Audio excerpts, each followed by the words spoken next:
Hello friends, आप सभी को हमारे इस वीडियो में स्वागत है। मनुस्मृति का काला सच में आपका एक बार फिर स्वागत है। मैं इस वीडियो में प्रथम अध्याय के श्लोक नंबर 92 से 100 के बीच के सच बताऊंगा। मैं इससे पहले 88, 89, 90, 91 श्लोक का जिक्र कर चुका हूं। इस वीडियो को आप अंत तक जरूर देखें और सुनें और कमेंट में अपना राय दें। इस वीडियो को देख लेना और उसे छोड़ कर आगे चल देना यह आसान है, पर आपको शायद यह नहीं पता कि आप अपने पर ही कुल्हाड़ी मार रहे हैं। इसका खुद से भी अध्ययन करना चाहिए और उस पर सोचना चाहिए कि इस ब्राह्मणों ने इतनी भेदभाव भरी किताब मनुस्मृति क्यों नहीं पढ़ने देते थे। इसमें इतनी नफरत क्यों और किस लिए था। ओबीसी, एससी, एसटी के प्रति इसमें कितनी नफरतें लिखी गई हैं। शायद आज के दौर में मनुस्मृति और रामायण, गीता, वेद, पुराण, ऋग्वेद, अथर्ववेद, सामवेद, जितने भी वेदें हैं वो सब अगर निष्ठा से और तर्क के साथ पढ़े तो शायद उसे अपने हिंदू धर्म पे बहुत नफरत होने लगेगा। उसको जो लगता है कि हिंदू धर्म है, उसको जो लगता है कि सनातन धर्म है, सच तो यह है कि इस देश में ना तो कोई सनातन धर्म था, ना है और ना कभी रहेगा। भारत में जो हिंदू को लेकर के ढोते हैं वह सिर्फ कपोल कल्पित और कुछ भी नहीं है। मैं देर ना करते हुए आप सबको फिर से लेके चलता हूँ श्लोक नंबर 92 के तरफ। आप लोग श्लोक नंबर 92 को सुनिए और इस पर विचार कीजिए कि इन ब्राह्मणों ने कितनी चापलूसी से, कितनी शातिरता से हम लोगों को दबाने के लिए, हम लोगों को आगे न बढ़ने के लिए इसमें कौन कौन सी बातें लिखी हैं और खुद को श्रेष्ठ साबित किया है। हर विधा से खुद को श्रेष्ठ साबित किया है, जो कि श्रेष्ठ है नहीं। एक तरफा आरक्षण लेकर के, एक तरफा अधिकार लेकर के हम आपसे श्रेष्ठ बना हुआ है। अगर इसके अंदर इतनी ही क्षमता थी तो हम लोगों को अधिकार दे करके देखता तो शायद कि सारी श्रेष्ठता समझ में आ जाती। तो हम चलते हैं, देखते हैं।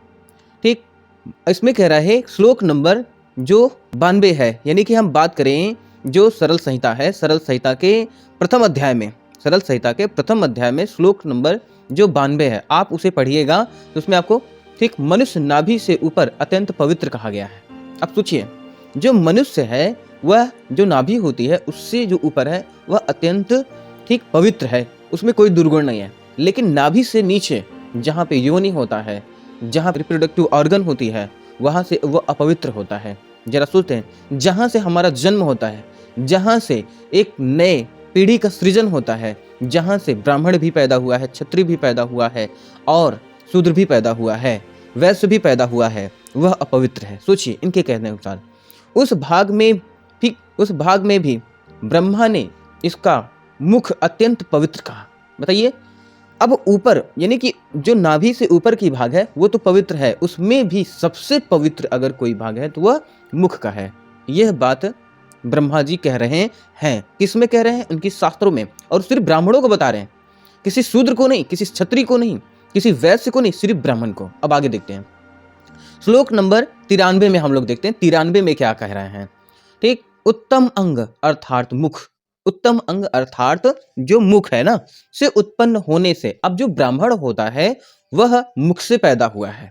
ठीक, क्षत्रिय आदि से पहले उत्पन्न होने से और वेद के धारण करने से, जो वेद होता है, वेद वैसे में शूद्र को तो पढ़ने का अधिकार वेद था नहीं, तो इन लोगों ने क्या कहा कि जो वेद पढ़ता था, जो वेद को धारण करता था, ठीक करने से ब्राह्मण इन सब जगत का धर्म से स्वामी होता है। मतलब पूरी दुनिया का धर्म में भी सबका स्वामी है। अपने मुंह मियाँ मिट्ठू बनना, यह इस तरह से ब्राह्मण कर रहे हैं। ब्रह्मा ने तप करके, बताइए, जो ब्रह्मा होते हैं वो तप करते हैं, ठीक, हव्य कव्य पहुंचाने के लिए। अब हव्य कव्य पहुंचाने मतलब जो भी कुछ उनको प्राप्त होता है, जो भी कुछ उनको मिलती है उस तपस्या करने में, अब उसको पहुंचाने के लिए एक जो होता है लिंकर बनाते हैं। एक लिंकर वह भी ब्राह्मण होता है। जैसे देखिए इसमें क्या करें, इस संपूर्ण जगत की रक्षा के लिए अपने मुख से सबसे पहले ब्राह्मण को उत्पन्न किया। बताइए, महिला नहीं आती है, पहले ब्राह्मण ही आ जाते हैं। इनकी जो मनुस्मृति है उसमें कितनी सच्चाई है, कितनी अच्छाई है, यह अब इसमें समझ में आ रहा है। जब हम लोगों को पढ़ने का अधिकार मिला तो हम लोग इससे पढ़ रहे हैं, विचार कर रहे हैं, सोच समझ रहे हैं, तब ये समझ में आ रहा है कि हाँ, इनकी जो धर्म ग्रंथें हैं उनमें कितनी अच्छाइयाँ लिखी हैं। और तो क्षत्रिय को नहीं भेजा, वैश्य को नहीं भेजा, शूद्र को नहीं भेजा, डायरेक्ट सिर्फ ब्राह्मण को ही दे रहा है ऐसी अच्छाइयाँ। बताइए, जो सिर्फ सती के नाम पर महिलाओं को जला देता था, जो देवदासी के नाम पर महिलाओं का शोषण करता था, उसको ये दे रहा है। यानी उसको अब दुनिया का संरक्षण करने के लिए, दुनिया को रक्षा करने के लिए सिर्फ ब्राह्मण को, आखिर दुनिया से रक्षा करने के लिए तो अंग्रेजों से रक्षा क्यों नहीं कर पाए, मुगलों से रक्षा क्यों नहीं कर पाए, और फ्रांसीसियों से, डचों से, मुसलमानों से अपने देश की रक्षा नहीं होती है। यहाँ पे न जाने कितने कितने लोग मारे जाते हैं, काटे जाते हैं, वहाँ रक्षा की बात नहीं। लेकिन यहाँ पे जगत की रक्षा के लिए जो ब्रह्मा होते हैं वह सिर्फ ब्राह्मण को ही चुनते हैं और किसी को नहीं। अब हम लोग श्लोक नंबर 95 पे चलते हैं, देखते हैं। जो श्लोक नंबर 95 होता है वह क्या करता है। उसमें कह रहे हैं, जिसके मुख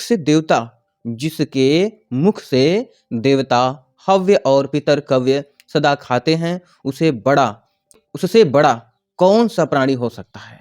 मतलब जिसके मुख से हव्य और कव्य, अब हव्य और कव्य जो ब्रह्मा होता है सिर्फ ब्राह्मण को देता है, और ब्राह्मण ही हव्य और कव्य को सबके बीच में बांटता है।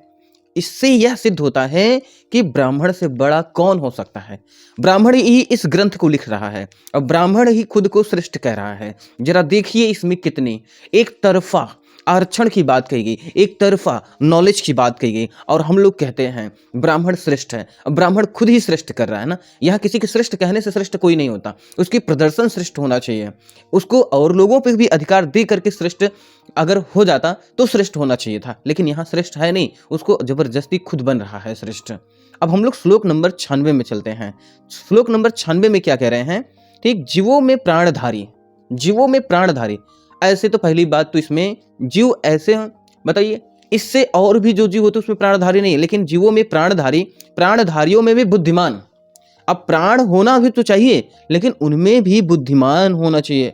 बुद्धिमानों में मनुष्य, अब बुद्धिमान में मनुष्य, अब मनुष्यों में ब्राह्मण श्रेष्ठ कहे गए हैं। बताइए, सभी जीवों से श्रेष्ठ कौन है, सिर्फ ब्राह्मण। इतनी बात, इनमें कौन सी वैज्ञानिकता छिपी है, कौन सी ऐसी वैज्ञानिकता है, कौन सी ऐसी श्रेष्ठतम बात कही है, बताओ। बिना विदेश से टेक्नोलॉजी लिए, बिना विदेश में जो डिस्कवरी हुई है, जो खोज हुई है, उसका उपयोग किए ये ब्राह्मण कभी श्रेष्ठ नहीं बन पाते हैं, और ये कहते हैं कि हम दुनिया में श्रेष्ठ हैं। अब हम आगे देखते हैं इसमें क्या कह रहे हैं कि जो ब्राह्मण है वो अपने लिए, ब्राह्मणों में पंडितों में ठीक कृत बुद्धि अर्थात शास्त्रोक्त कर्म में ठीक जिनकी बुद्धि है, ब्रह्म ज्ञानी श्रेष्ठ है। और इनमें भी, ब्राह्मणों में भी जो पंडित है उसको, जो जिसको ब्रह्म ज्ञान है, वह श्रेष्ठ और भी है, ब्राह्मणों में भी श्रेष्ठ और भी है, ये कह रहे हैं। उसके बाद फिर कह रहे हैं कि यह श्लोक नंबर 97 था। अब श्लोक नंबर 98 को देखते हैं, इसमें क्या कह रहे हैं। ब्राह्मण की उत्पत्ति ही धर्म का अविनाशी शरीर है। अब जो जरा देखिएगा, जो ब्राह्मण का शरीर है वह अविनाशी, कभी विनाश नहीं होता, कभी मरता नहीं है। लेकिन ब्राह्मण खुद मर जाता है तो दूसरों को कैसे बचाए, खुद नहीं अपनी जीवन बचा पाता है, खुद उसके बच्चे मर जाते हैं, बीमार पड़ जाते हैं, हॉस्पिटल में जाते हैं, विज्ञान का सहारा लेते हैं, और वो कह रहे हैं कि अविनाशी हैं। फिर वह धर्म के लिए उत्पन्न हुआ है। बताइए, धर्म जो है सिर्फ ब्राह्मण के लिए है, ब्राह्मण जो है धर्म के लिए है, धर्म ब्राह्मणों के लिए नहीं है। जो धर्म है वह ब्राह्मणों के लिए नहीं, बल्कि जो ब्राह्मण है वह धर्म के लिए है। और धर्म किन के लिए, ओबीसी SC/ST वालों के लिए है। बताइए, जब हम गुलाम होते थे, जब हम अछूत थे, जब हम ओबीसी SC/ST होते हैं, जब हक अधिकार की बात आती है, जब नौकरी की बात आती है, तब हम लोग धर्म में नहीं रहते हैं, तब हम लोग ओबीसी SC/ST हो जाते हैं। जब इनको मलाई खाने की बात होती है, पंडित पुजारी बनने की बात होती है, जब मंदिर बनवाने की बात होती है, तब ये धर्म ज्ञानी हो जाते हैं और आत्मज्ञान से मोक्ष पाता है। बताइए, सिर्फ ब्राह्मण ही मोक्ष पा सकता है और नीचे के लोग मोक्ष नहीं पा सकते। तो फिर ब्राह्मणों को ही कथा सुनाए ना, तो ब्राह्मणों को ही हनुमान चालीसा, राम चालीसा, फिर गीता, भगवत गीता, जितने भी शास्त्रार्थ हैं वो सिर्फ ब्राह्मणों को ही सुनाए। क्यों शूद्रों को सुनाते हैं ये लोग, क्यों पंडाल लगाते हैं ये लोग, बताओ। जब वही मोक्ष पा सकते हैं, जब ओबीसी SC/ST वाले मोक्ष पा ही नहीं सकते, तो फिर ये ब्राह्मण लोग पंडाल लगा करके उन जो ओबीसी एससी एसटी वाले होते हैं उनको क्यों बुला करके कथा बाँचते हैं, और कथा बाँचने के साथ साथ में ये कह रहे हैं कि सिर्फ ब्राह्मण ही मोक्ष पा सकता है, ओबीसी एससी एसटी नहीं पा सकता। तो मोक्ष जब नहीं पा सकता तो ओबीसी एससी एसटी वाले ही मूर्ख हैं जो वहां जाते हैं, उनको तो नहीं जाना चाहिए। अब हम लोग श्लोक नंबर 99 की बात करते हैं। श्लोक नंबर 99 में क्या लिखा है? उत्पन्न हुआ ब्राह्मण पृथ्वी पर सबसे श्रेष्ठ है, वो भी पृथ्वी पे सबसे श्रेष्ठ है। जरा सोचिए, दुनिया में और भी जो देश हैं उनको ये नहीं पता है कि ब्राह्मण श्रेष्ठ है कि नहीं श्रेष्ठ है, ब्राह्मण है भी कि नहीं है।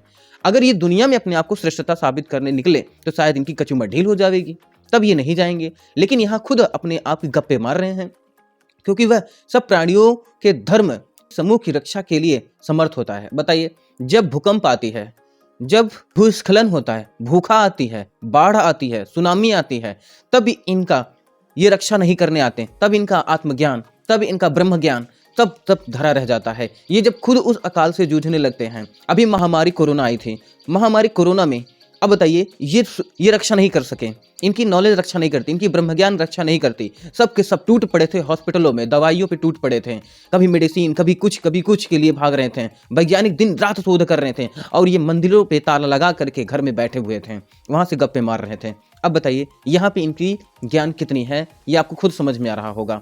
तो हम लोग अंतिम श्लोक की बात करते हैं, जो 100वां श्लोक है। 100वां श्लोक इसमें क्या कह रहे हैं? जो कुछ पृथ्वी पर धन है, अब जरा सोचिए, धन पर भी इनके क्या, ठीक, वह सब ब्राह्मण का है।